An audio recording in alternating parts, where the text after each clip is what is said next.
We removed the seats and quickly vacuumed up the dirt and sand on the carpet in the W124 project to evaluate the condition before removing it.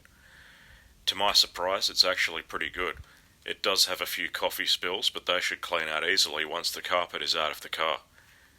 The carpet must come out completely to install the wiring harnesses for the electric seats.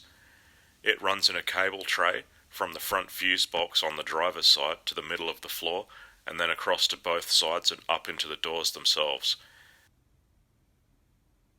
When converting a sedan from a rear bench seat to the coupe-style rear bucket seats, there are two brackets that must also be welded into the centre floor for the console to attach to.